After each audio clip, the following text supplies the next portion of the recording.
നമസ്കാരം. രാമല്ലൂർ ശ്രീരാമസ്വാമി ക്ഷേത്രം.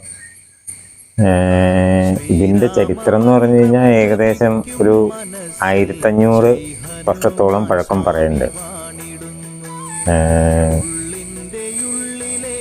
ഇവിടെ പ്രധാന ദിവസം എന്ന് പറഞ്ഞാൽ ശ്രീരാമനവമിയാണ്.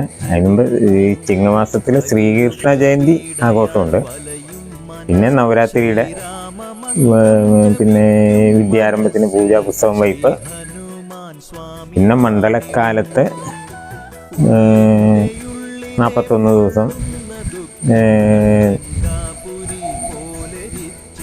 വിശേഷാൽ ദീപാരാധനയും പൂജയും ഒക്കെ ഉണ്ട്.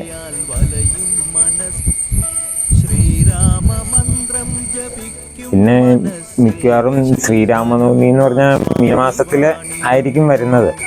അത് ഈ 12 ദിവസം പൂജയും പരിപാടിയും പൂജയും, സപ്താഹയജ്ഞം 7 ദിവസം, പിന്നെ 5 ദിവസം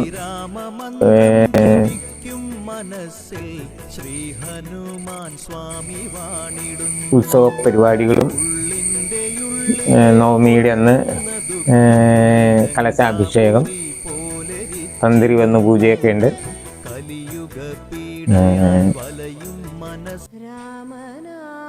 പിന്നെ അത് കഴിഞ്ഞാൽ ഇതുപോലെ കർക്കിടക മാസത്തിൽ എല്ലാ ദിവസവും രാമായണം വായന, ഗണപതി ഹോമം, ഇത്രയൊക്കെ ആയിട്ടാണ് ഇവിടുത്തെ ആഘോഷം. ഇത് പഴയകാലം മുതൽ ഇവിടെ പെരുമ്പടത്തിക്കാട്ടുമന വക ക്ഷേത്രമായിട്ടാണ്.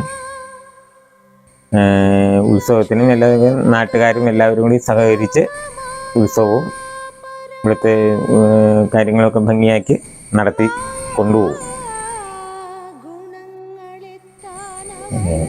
സ്ഥിരമായിട്ട് നടത്തിപ്പ് മനവക തന്നെയാണ്.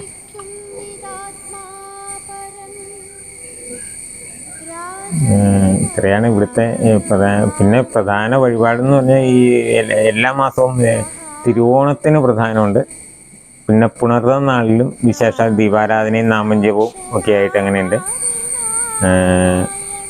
പ്രധാന വഴിപാടെന്ന് പറഞ്ഞാൽ ശ്രീരാമന് പാൽപ്പായസം പ്രധാന വഴിപാടാണ് ഇവിടെ. പിന്നെ നാഴിയും പിടി വെള്ളനേദ്യം, നാഴിയും പിടി ആയിട്ട് ഒരു പ്രധാന വഴിപാടായിട്ടാണ് എല്ലാ കാര്യസാധ്യങ്ങൾക്കൊക്കെ ആയിട്ട് നല്ല കാര്യങ്ങൾ തുടങ്ങുന്നതിന് മുമ്പ് ഒക്കെ ഒരു നാഴിയും പിടി കഴിക്കുക എന്നും പറഞ്ഞ് ഇവിടെ ഒരു പ്രധാന വഴിപാടായിട്ടാണത്. പിന്നെ വിളക്കമാല, പുഷ്പാഞ്ജലി, പിന്നെ ഉപദേവതയായിട്ട് വനദുർഗ ഭഗവതിയുണ്ട്, ശിവൻ്റെ ശാസ്താവുണ്ട്, യക്ഷി, രക്ഷസ്, നാഗരാജാവ്, അങ്ങനെ ഇത്രയും. പിന്നെ ശ്രീരാമൻ്റെ ശ്രീകോവിലിനോട് ചേർന്ന് ഗണപതി പ്രധാനമായിട്ടുണ്ട്.